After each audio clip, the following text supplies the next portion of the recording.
토요일 성경 공부 오랜만에 또 하게 되었습니다. 반갑습니다. 자, 오늘은 우리 같이 출애굽기 32장 4절에서 6절까지 제가 봉독하고 시작하겠습니다. 그가 그들의 손에서 그것을 받아서 주조한 송아지를 만든 후에 새기는 도구로 모양을 만드니 그것이 말하기를 그들이 말하기를 오 이스라엘아 이것들이 너를 이집트 땅에서 데리고 나온 너의 신들이라 하더라. 아론이 그것을 보고 그 앞에 단을 쌓고 아론이 공포하여 말하기를 내일은 주께 명절이라 하더라. 그들이 이튿날 일찍 일어나 번제를 드리고 또 화목제를 가져와서는 백성이 앉아서 먹고 마시며 일어나서 뛰놀더라. 아멘. 이단 사상, 이건 언제부터 시작되었나, 이렇게 성경의 역사 속에서 우리가 추적을 해서 살펴보게 되면, 이단 사상은, 에덴 동산에서부터 사실은 시작되었죠. 사단은 하나님께서 먹지 말라는 선악과를 먹어도 된다, 하나님 같이 된다, 이렇게 해서 사람들이 먹게 되었고, 그래서 이제 하나님께서 주시는 그 말씀에서 떠나게 되고 하나님께서 또 우리에게 정하신 형벌을 우리가 받게 되었죠. 하나님도 아브라함을 선택하셔서 한 민족을 통해서 구원의 계획을 밝히고자 했었습니다. 그 중에 이제 바로 우리가 잘 알고 있는 한 이스라엘, 아브라함의 후손인 이스라엘을 통해서 하나님의 구속의 계획을 우리에게 말씀해 주시려고 하셨고 또 출애굽을 하고 이제 하나님께서는 이스라엘 하나님께 구별된 백성들은 세상 사람들과 다르게 이러이러하게 살아야 한다라는 그 계명을 이제 모세는 시내산에 받으러 올라갔죠. 그때 이제 있었던 사건이 오늘 금방 읽었던 32장에 있는 이 바로 금송아지 사건이 등장하게 됩니다. 여기서 우리는 그냥 지나갈 수도 있겠지만 이 문제가 보통 문제가 아니라는 걸 알게 됩니다.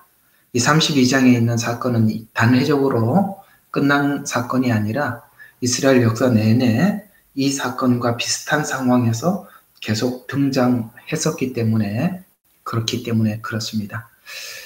그렇다면 이 사건이 계속 등장한다면 오늘 이 32장에 있는 이 짤막한 내용 속에 뭔가 앞으로 일어날 많은 사건들이 이와 유사한 방식 안에서 일어날 거라는 것을 우리에게 암시하고 있죠.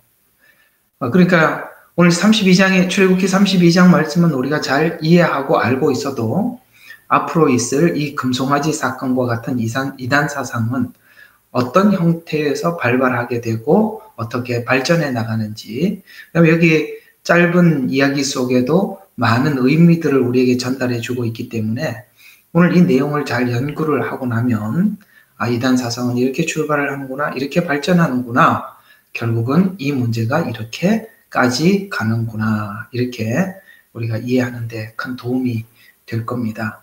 그런 의미에서 오늘 이 32장은 저번 주에 몇 가지 여러분들에게 말씀드리기를 이스라엘 백성 전체가 우리가 지금 이끌어낸 지도자인 모세가 보이질 않고 하나님도 보이지 않는다. 이게 이제 핵심이에요. 그러니까 우리가 보이지 않는 그 하나님을 보이는 하나님으로 형상화시키자라는 것에서부터 바로 금송아지 사건은 시작되었고 이스라엘 구약 내내 이 우상의 문제로 시달리게 되죠. 우상의 문제로 시달렸던 이 우상의 문제는 이 32장의 시작점이라는 것에서 우리는 이 내용이 간과할 수 없는 어떤 깊고 깊은 의미를 우리에게 전달해주는 시작이라는 관점에서 오늘 이 32장은 적당히 이해하고 넘어갈 것이 아니라 깊게 생각해 볼 필요가 있다고 말씀을 드렸습니다. 자, 뭐라고요? 보이지 않는 것을 보이게 만들어 보자. 그리고 이제 이스라엘 백성들이 그런 요구 앞에서 아론이 강력하게 거절을 해야 하는데 그들이 원하는 방법을 수용하게 됨으로 인해서 드디어 형상화 작업을 시작했다는 것, 대중을 따라갔다는 것입니다. 그래서 우상은 꼭 이런 게 있습니다. 결국 이렇게 이단이 아닌 교회인데도 이단 같은 교회들은 그러니까 성도들을 위한 설교, 성도들을 위한 다 이런 식으로 가게 되면 그 교회는 상당히 이단적 성향을 가질 수 있는 요소들을 많이 가지게 되겠죠. 우리가 끝까지 교회가 거룩을 지키고 성결해지기 위해서는 처음부터 마지막까지 끝까지 오직 하나님이라는 그 시각, 하나님의 관점에서 말씀을 전해야 하고 하나님의 시각에서 모든 것을 행하지 않으면 우리는 얼마든지 이렇게 이단화 될 수 있다는 것. 또 여러분들도 우리 개개인, 성도들 개개인으로 봤을 때 하나님께서 주시는 말씀 그대로 믿으려고 하지 않고 그것을 좀 더 구체적으로 형상화, 이론화시키려고 할 때 이런 문제들이 발발할 수 있다라는 것을 여러분들 참고해 두시고 오늘 이 내용을 접하면 큰 도움이 되겠습니다. 그래서 오늘은 그 주제에서 밝힌 것처럼 이 금송아지 사건 속에 대체신학이 어떻게 나왔나, 여기 왜 대체신학이라는 말이 여기에 이렇게 포함이 될 수 있나 읽어보면 금방 알 수 있겠습니다. 자, 오늘은 그래서 형상화의 대표인 이 신학에 대해서, 그 중에 대체 신학에 대해서 우리가 한번 시작해 보려고 합니다.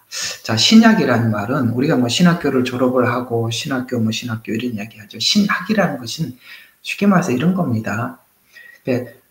믿음이라는 것은 보이지 않는 것이지 않습니까? 그 보이지 않는 믿음을 우리가 최소한 우리 지식으로 알기 쉽게 그러니까 체계화시켜 놓은 것, 이걸 보고 우리는 신학이라고 합니다. 그러나 문제는 이게 체계화시키려고 애를 쓰고 체계화시키려고 애를 쓰면 쓸수록 그것이 너무나도 지나치게 될 때 신학이 기준이 되고 성경은 신학을 통해서 성경을 해석하려고 한단 말이에요. 그러니까 성경 해석의 기준이 신학이 돼버리면 형상화가 되는 거죠. 그러면은 신학은 우리의 신앙에 도움을 주는 게 아니라 신학은 신앙에 도움을 주는 게 아니라 신앙의 방해자가 될 수밖에 없다는 것이죠. 그래서 하나님을 정말 만나본 사람들은 신학을 앞세우려고 하지 않고 하나님을 믿는 믿음을 앞세우려고 그러거든요. 그런데 사실 이렇게 보면은 그래요. 제 견해입니다만.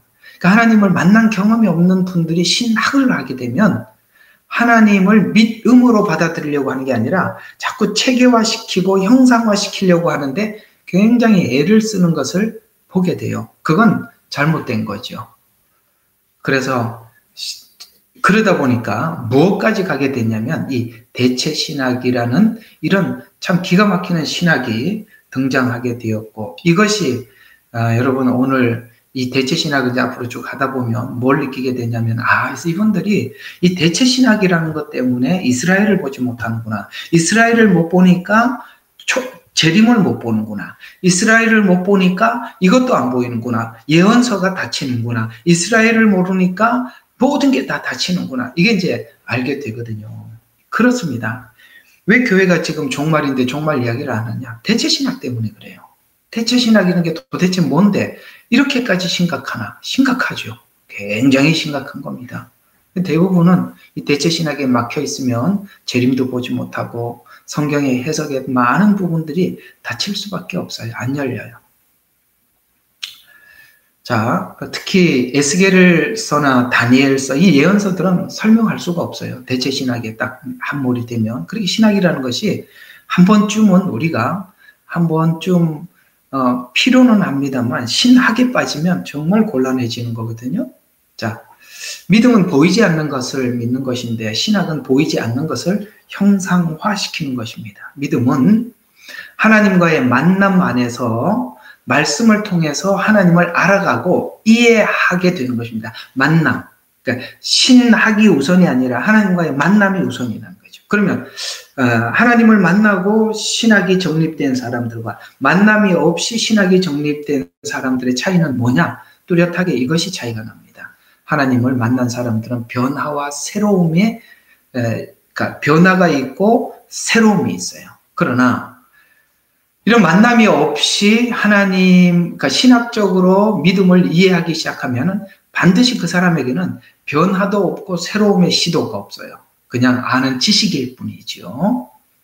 그래서 사단은 이제 하나님과의 만남, 변화 이런 것들이 이 주님을 만나면 누구나 일어나는 일인데 이걸 방해하기 위해서 형상화시킨 것, 이것이 저는 이런 대체 신학이나 여러 가지 신학이라고 봅니다. 뭐 신학은 종류가 굉장히 많습니다.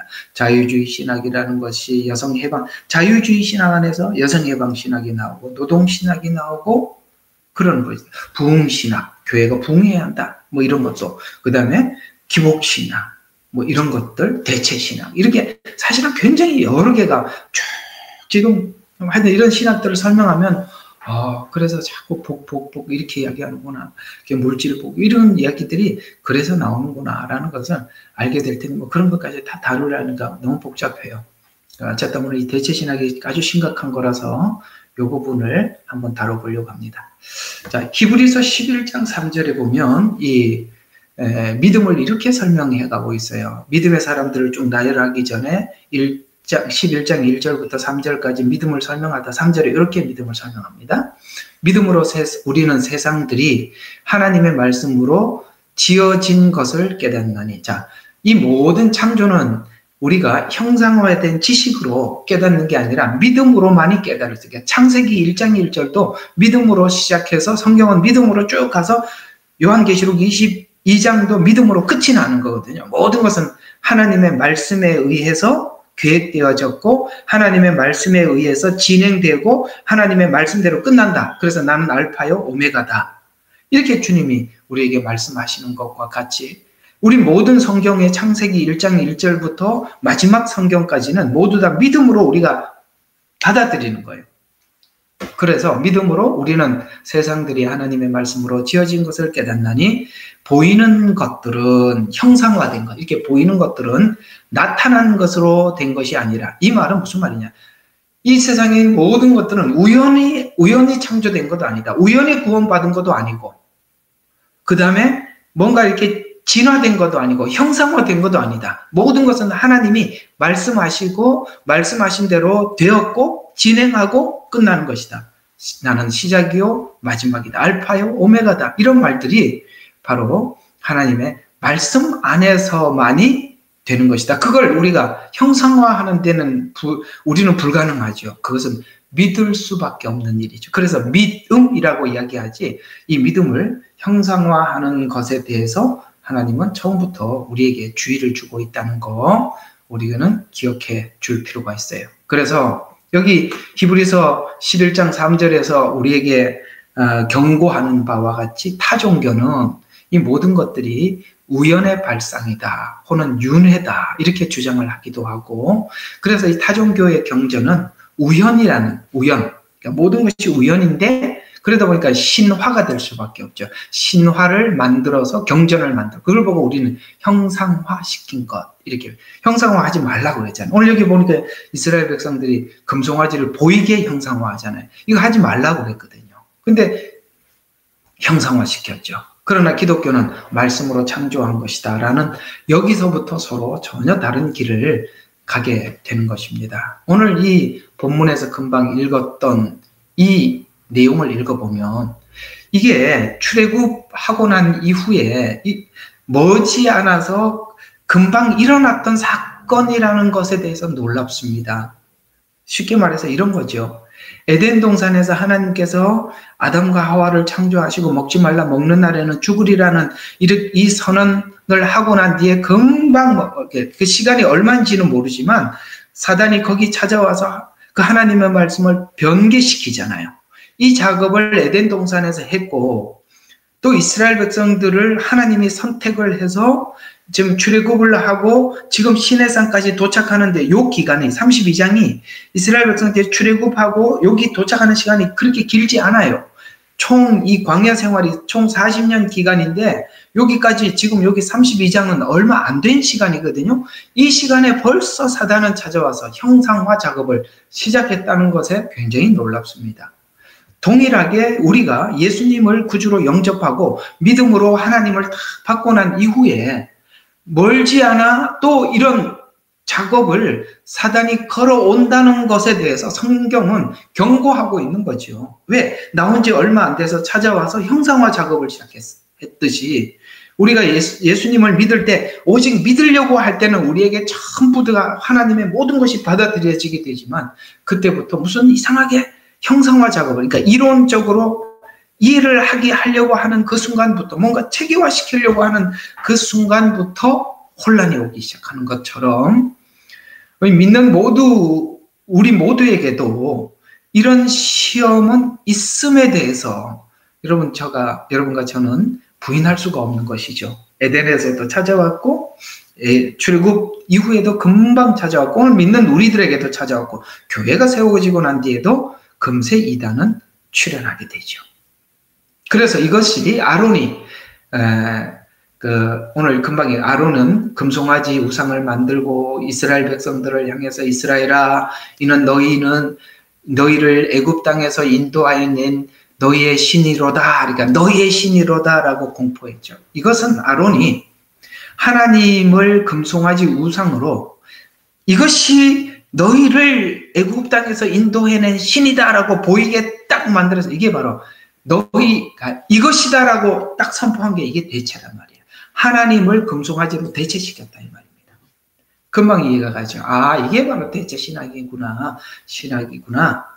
그래서 또 이것은 하나님이 십계명을 주시기 전에 서론에서 모세에게 나는 너를 애굽 땅 종되었던 집에서 인도해냈던 너의 하나님 여호와라라고 출애굽기 20장 그 앞에 20장 2절 지금 여기는 출애굽기 32장 4절 그러니까 나는 너를 애굽 땅에서 인도하여낸 여호와라고 했는데 여기는 지금 출애굽기 32장에는 금송아지를 보고 이것이 바로 너를 애굽 땅에서 인도해낸 여호와라. 그러니까 하나님을 금송아지로 대처하는 거잖아요. 이제 아시겠어요? 대처라는 말이. 그 바꾸는 거죠. 그래서 아론의 선포는 하나님께서 출애굽기 20장에서 말씀하셨던 그 말씀에 정면으로 거부하는 발언을 하게 되죠.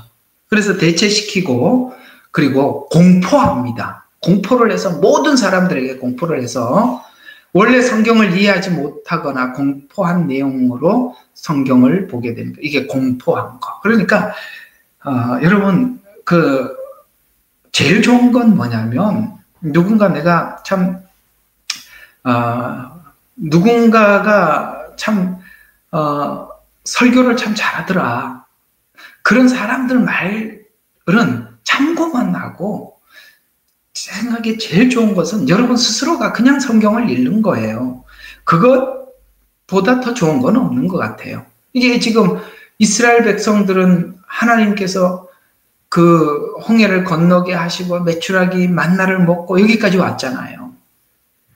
그렇게 왔으면서도 지금 그 아론이 그렇게 금송아지를 만들어 놓고 공포를 하니까 여기 있는 사람들이 누군가가 나서서 아니야. 우리를 인도한 신은 이 금송아지가 아니라 여호와 하나님이셨어 라고 말하는 사람이 아무도 없다는 게 참 신기해요. 그건 또 왜 그런지 저도 잘 모르겠습니다. 안 하잖아요. 그래서 하나님을 대체해서 이것이 하나님이다. 또 이 대체가 또 뭐가 나오느냐면 예수님을 대체하기도 하죠. 예수님을 대체하는데 여러 가지 대체하기 위해서 도전이 있었습니다. 신성과 인성, 그 다음에 대속을 부인한. 그래서 오직 여호와만, 오직 예수님만이 우리 구원이 아니라 예수님 말고도 구원이 있다. 다른 이도 대속할 수 있다. 이런 것들이 전부 다 대체하려고 하는 시도였습니다. 성령님을 대체하기도 하지요. 그 성령님의 역사를 그래서 사단의 역사로. 그래서 예수님께서 그다음에 혹은 사도들이 하나님의 영을 의지해서 역사를 일으키니까 예수님께서 그런 일을 할 때도 아니다. 이건 귀신한 바알세불을 힘입어서 한 것이 그런 것들이 다 대체죠. 또 이스라엘을 대체, 이게 이제 우리한테 직접 와닿는 지금 심각한 문제인데 이스라엘을 대체해놨죠. 예를 들어서 이스라엘이 이슬람에서는 이삭을 이스마엘로 이해가 가시죠? 대체해놨죠. 하나님이 준 자녀는 이스마엘이 아니라 이삭을 통해서 하나님의 그 약속을 이어갔는데 이슬람에는 이스마엘로. 기독교에서는 뭘로 대체했을까? 이게 이제 여러분과 직접적인 주제가 될 수 있는 건데 이스라엘을 교회로 대체한 것. 아시겠습니까? 이스라엘을 교회로. 이게 오늘 여러분과 제가 함께 나누어야 할 핵심 주제입니다. 그래서 오늘 여기 이제 교회를 대체한다. 이 교회를 대체하는 이 대처로 인해서 이단들도 계속 대처하기 시작하죠. 교회가 타락을 해서 이스라엘이 유대인들이 타락을 해서 교회로 대체했다라고 이렇게 이야기를 해놨더니 또 한쪽에서는 교회도 타락했으니까 이제 우리 곧 자기들이 말하는 그 이단들이죠. 우리로 교회가 대처되었다. 이렇게 해서 이 대처는 끊임없이 계속 이어져 대처로 가게 된 것입니다. 그래서 반유대주의는 이 대체 신학은 이 반유대주의는 종말에 아주 뚜렷하게 나타납니다. 7년이라는 이 기간 안에 반유대주의가 아주 노골적으로 드러나는 사건이 두 개가 있는데 바로 두 번의 전쟁입니다. 유브라데 전쟁, 아마겟돈 전쟁. 거기는 공격 장소는 전부 다 예루살렘이고 예루살렘을 공격하기 위해서 반유대적 사고를 가진 자들이 모여서 이 예루살렘 성을 공격하게 되지요. 그런 측면에서 봤을 때 유브라데 전쟁도 반유대주의 자들이 모이는 것이고 아마겟돈 전쟁, 7년이 끝날 무렵에 일어나는 아마겟돈 전쟁도 모두 다 반유대주의 전쟁이죠. 오늘 제가 언제 한번 김종철 감독님이 운영하고 있는 브레드 TV에서 그 말씀을 듣다가 깜짝 놀란, 정말 깜짝 놀랄 만한 어떤 내용을 하나 듣고 진짜 충격받은 적이 하나 있습니다. 그게 어떤 내용이었었냐면은 여러분 그 홀로코스트는 히틀러가 일으켰고 그것에 동조하는 그 독일 군인들이 홀로코스트 때 그렇게 많은 유대인들을 학살했고 뭐 아우슈비츠 가스실에서만 그랬겠습니까? 일반적으로 총살령이나 많은 유대인들이 학대를 받고 많은 사람들이 죽어갔죠. 근데 히틀러와 거의 같은 생각을 하고 그 장교들이 현장에서 집행을 했다는 것입니다. 굉장히 놀랄 일이죠. 아무리 인간 대 인간이 위에서 명령을 내리더라도 집행하는 곳에서는 어느 정도 여유를 부릴 수는 있는 거 아니겠습니까? 예, 여유를 부릴 수 있는데 그 장교들도 히틀러와 거의 흡사한 동일한 생각을 하고 그렇게 유대인들을 학살하는 데 참여했습니다.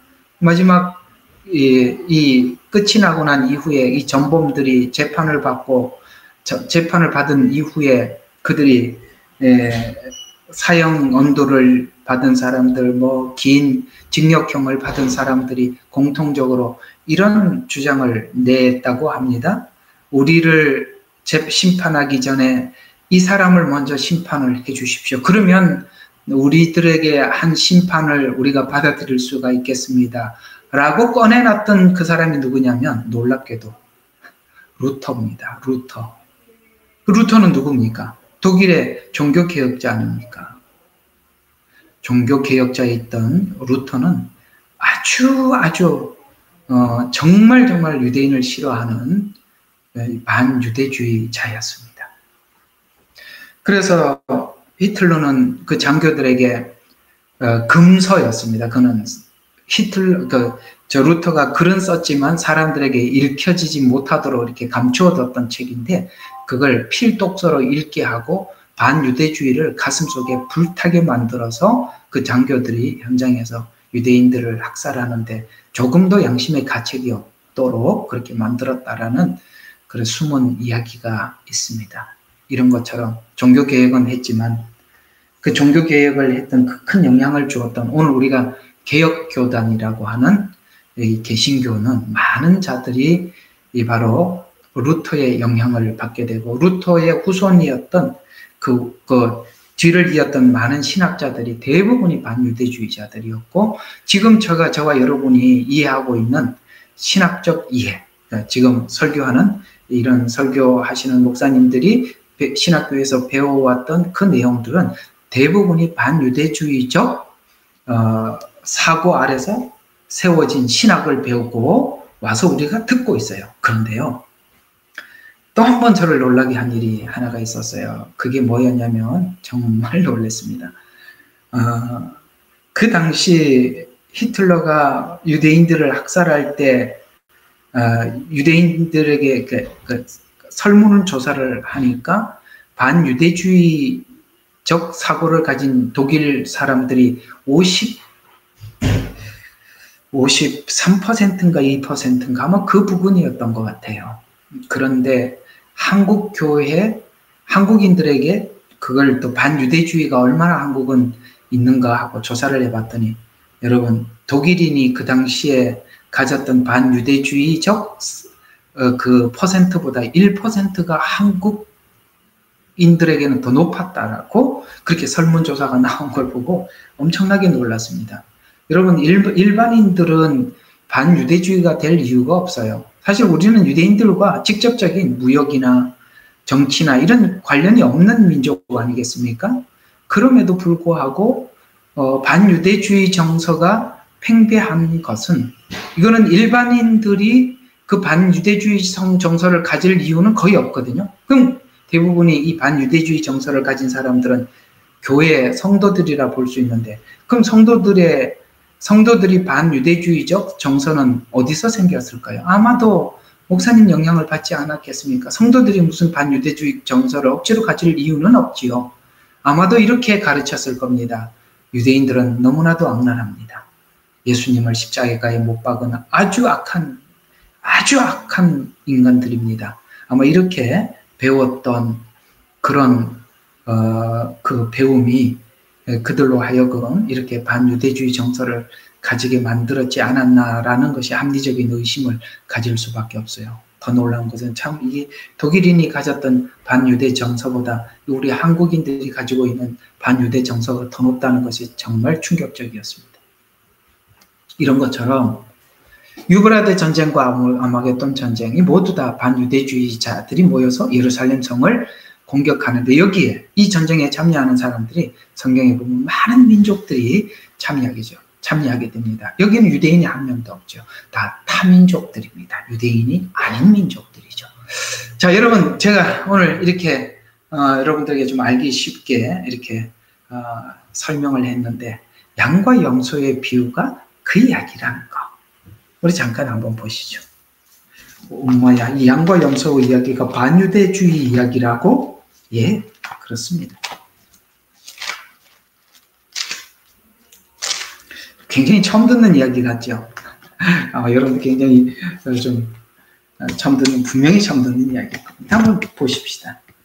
제가 한번 읽어드릴게요. 마태복음 25장이죠. 자, 31절부터 한번 잠깐 보겠습니다. 인자가 그의 영광 중 오고, 예수님이 오셨답니다. 오셔서 이제 심판하는 중입니다. 왔어요? 또 모든 거룩한 천사들이 그와 함께 오면, 지금 주님이 재림하셨다는 거죠. 구름을 타고 천사들과 함께 오리라 하고 했으니까 지금 그 얘기를 설명하고 있는 겁니다. 그때 그가 그의 영광의 보좌에 앉아서 뭐 합니까? 심판하시죠. 그때 이제 누가 그 심판대 앞에 서 있냐면 32절에 그 앞에 모든 민족 이렇게 얘기해요. 여기 모든 민족이라는 말은 마태복음 유대인에게 보낸 서신이니까 여기 있는 모든 민족은 유대인이 아닌 다른 이방 민족을 이야기하는 것입니다. 모아놓고 마치 목자가 양들을 염소들에서 갈라놓듯이 그들을 갈라놓으리라 하면서 양들은 오른편에 염소는 왼편에 이렇게 이야기하면서 35절 한번 봐요. 이는 내가 굶었을 때 먹을 것을 주었다. 목마를 때 마실 걸 주었다. 나그네 되었을 때 대접했고 헐벗었을 때 입혀주었고 병들었을 때 문안하였고 감옥에 갇혔을 때 찾아와 주었다. 근데 이제 30절 언제 우리가 굶주린 걸 보고 그렇게 목마르게 했습니까? 라고 물었을 때 예수님 대답이 40절입니다. 그러나 왕이 대답하여 그들에게 말하기를 진실로 내가 너희에게 말하노니 여기 내 형제, 자 여기 그럼 내 형제, 모든 민족이라고 했으니까 여기는 유대인이 빠져있죠. 그 유대인이 빠져있는데 내 형제라고 했으니까 이 내 형제는 누굴까요? 당연히 유대인이지요. 그렇잖아요. 성경은 이렇게 잘 관찰하셔야 돼요. 그래서 여기 내 형제 가운데 가장 작은 자, 여러분 이스라엘은 항상 작은 자라고 구약에서 계속 소개했었어요. 하나에게 한 것이 곧 나에게 한 것이라. 이게 무슨 말이죠? 이스라엘은 곧 나였다, 이런 뜻이죠. 이스라엘은 그 형제에게 한 것은 나였다. 왜? 거기다가 그들을 내가 선택했고 그들을 내가 인도했고 그들을 통해서 계속 하늘에서 이 땅에 메시지를 전했다, 이런 이야기가 되는 것입니다. 헐벗었다, 굶주렸다, 이건 뭐죠? 여러분 7년이라는 시간과 지금 구약이라는 시대, 여러분 이 이스라엘 백성들은 하나님의 말씀을 전해주기 위해서 온 민족이 구약 내내 시련을 당합니다. 뿐만 아니라 신약에 와서 사도들도 이방인에게 복음을 전하면서 엄청나게 모진 시련을 당합니다. 여러분 사도들 그중에 바울이 얼마나 이방 교회를 세우는 과정 속에서 고통을 당하고 어려움을 당했습니까? 그들은 이 복음을 전하기 위해서 때로는 병들고 굶주렸고, 여러분 고린도 후서에 보면은 바울이 이야기했던 목록들이 이게 다 나오죠. 나는 내가 옥에 갇히기도 했다. 광야의 위협을 당하기도 하고 동쪽의 위협을 당하기도, 옥에 갇히기도 하고 뭐하기도 하고, 똑같은 이야기입니다. 그래서 이 말씀을 온 인류에게 전해주기 위해서 이 당했을 때, 여러분 우리는 그들은 원 가지고 우리는 거기 접붙임을 받은 우리 오늘 기독교인들 이야기하는 거예요. 기독교인으로서 우리는 그들과 하나라는 것이, 여러분 하나라는 거 당연한 거 아닌가요? 그들은 원 가지고 우리는 접붙임을 받았잖아요. 그러면 이들이 옥에 갇혔을 때 당연히 돌아보고 당연히 함께하는 것입니다.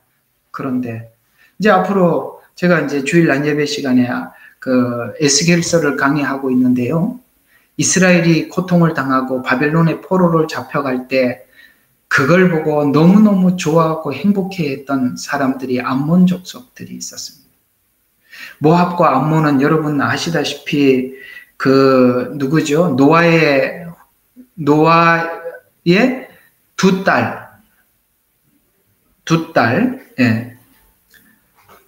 딸 이름이 이제 갑자기 생각이 안 나는데, 이게 두 딸이라는 건 생각이 나는데 이름이 갑자기 생각이 안 나는데요. 그 두 딸의 족속들이 하나는 모압 족속이 되고 하나는 암몬 족속이라면, 여러분 그들은 전부 다 이스라엘의 형제가 아닌가요? 그렇잖아요. 이스라엘의 같은 동족이지 않습니까? 그런데 늘 이스라엘이 하는 모든 일들에 대해서 끊임없이 반대하고, 그래서 이스라엘이 바벨론의 포로로 잡혀갈 때 아하 잘 잡혀갔다고 박수를 치고 행복해했던 사람들입니다. 여러분 오늘 우리가 예수님을 믿으면서도 이스라엘이 하나님 앞에 이렇게 우리가 이 샘플로 보여주고 있지 않습니까? 샘플로. 하나님 앞에 죄를 지었을 때 하나님께서 어떻게 행동을 하는지, 그들이 하나님 앞에 의로운 행동을 했을 때 어떻게 했는지, 하나님 신명기를 이스라엘 백성들에게 주고 우리 모두에게 하나님 앞에 복을 받기 위해서는 이렇게 살아야 한다, 저주를 받으면 이렇게 산다라고 그들이 실제 살 때 하나님은 그들에게 늘 징계를 하고 우리 모두에게 그 모형으로 우리에게 알려주고 있는 민족들입니다.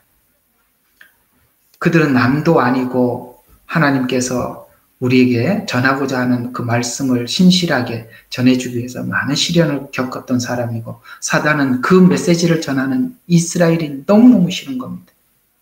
너무너무 싫은 겁니다. 그래서 그들은 많은 고통도 당했습니다. 그럴 때 우리는 그들이 남이 아니라 암몬 족속들이 이스라엘을 향해서 비난을 하는 것 같이, 그들은 남이 아니라 마치 한 나무 한 가지처럼 우리는 함께 그러니까 당연히 옥에 갇혔을 때 돌아봐 주죠. 그래서 이 의인이 이야기하는 게 기가 막혀요. 뭐라고 이야기하느냐면, 언제 우리가 그런 일을 했냐라고, 이렇게 도리어 하나님께 역으로 질문을 하고 있습니다. 언제 우리가 그렇게 했습니까? 왜요? 당연히 할 일을 하니까, 당연히 하나다고 생각하니까, 이게 하고도 기억이 안 난가? 왜? 당연히 하나니까. 아시겠습니까?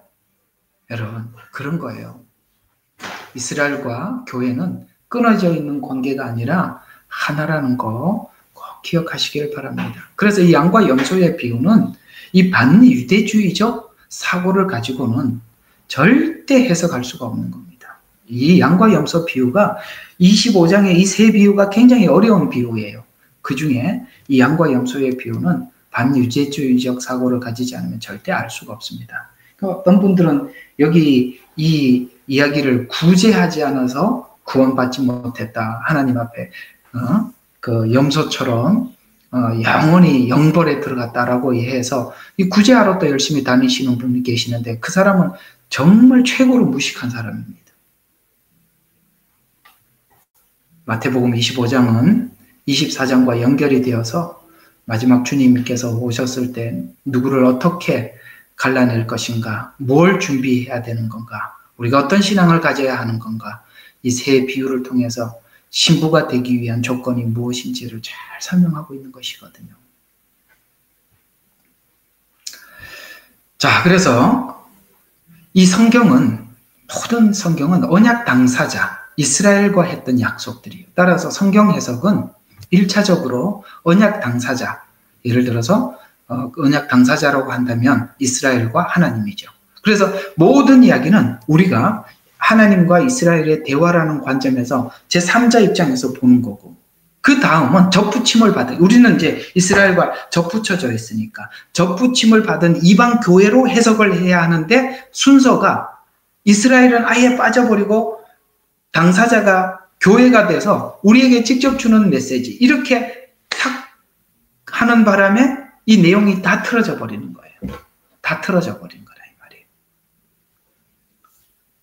그래서 정확한 해석을 위해서는 성경을 이렇게, 이것은 유대인들은 떠나가고 이 교회에게 하는 말이다라는 것으로 이렇게 형상화시키지 말아야 한다는 것입니다.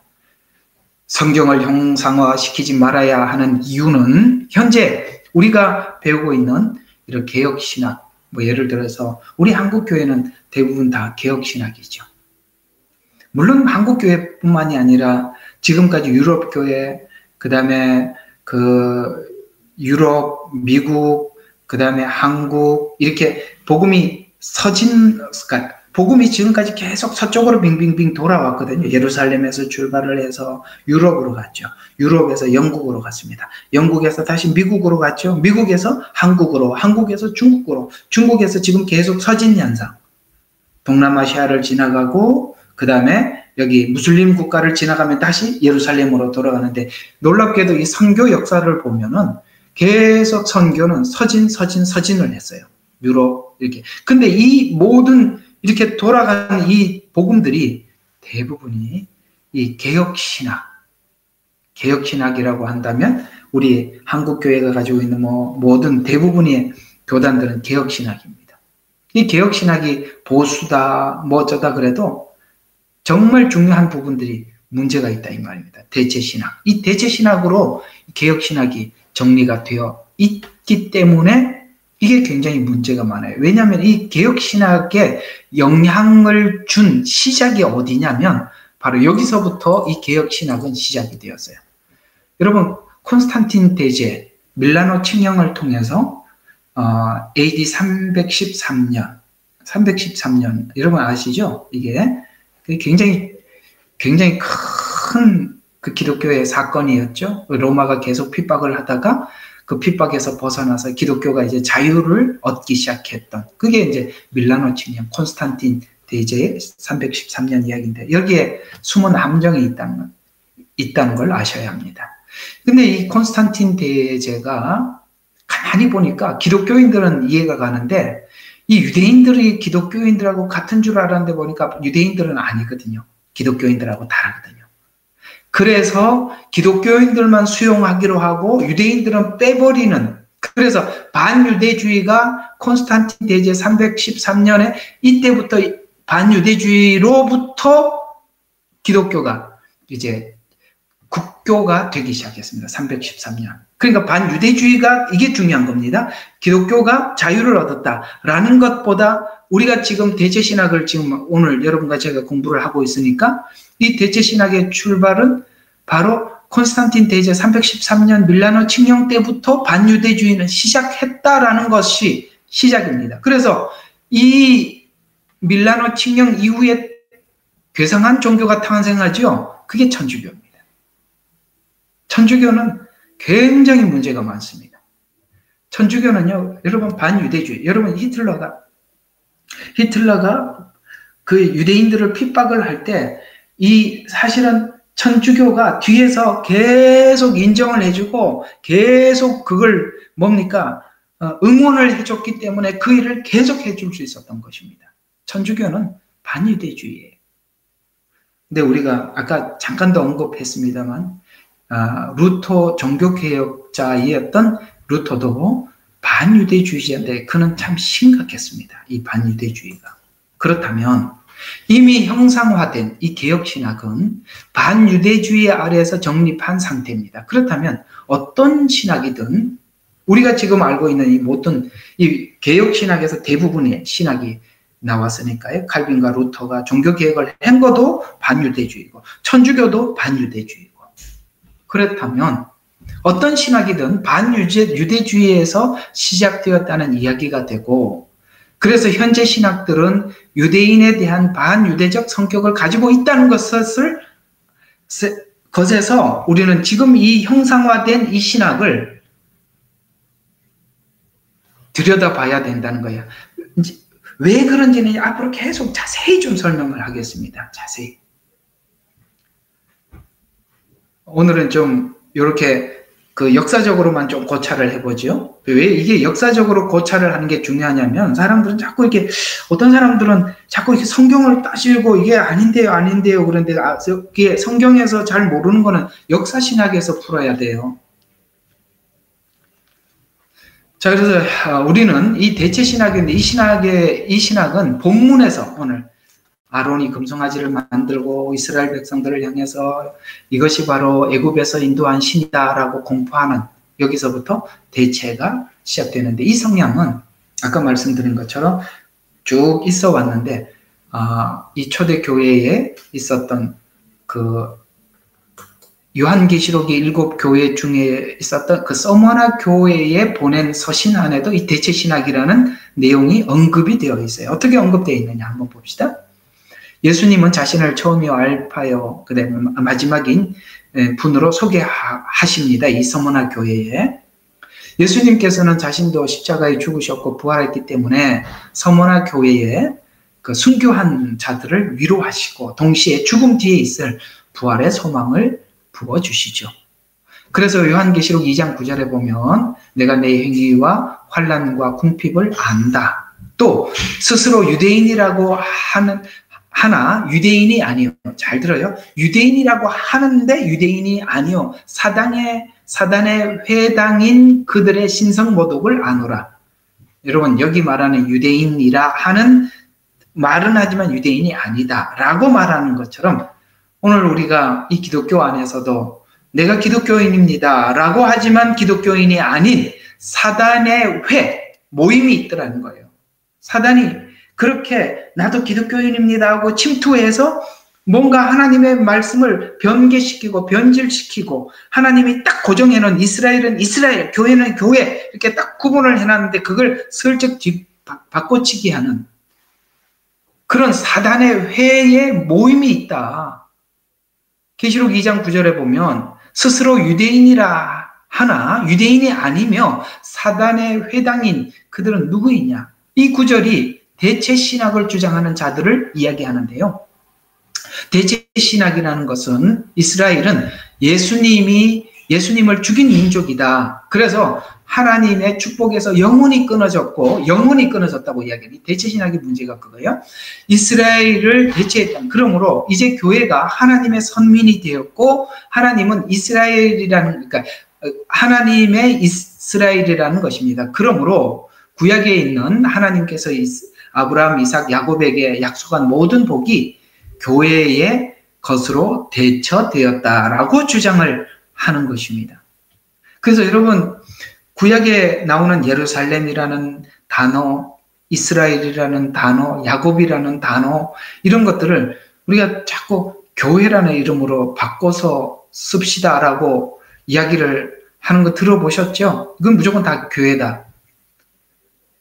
우리는 거기 접붙였다는 의미에서 교회는 맞아요. 그건 항상 아셔야 돼요. 2차적인 의미이지 1차적인 의미는 예루살렘, 저기 중동에 있는 그 이스라엘에 있는 예루살렘이고요. 이스라엘이라고 하면 저 사람들을 이야기하는 거죠. 우리 보고 한 게 아니라면 1차적으로 의미가.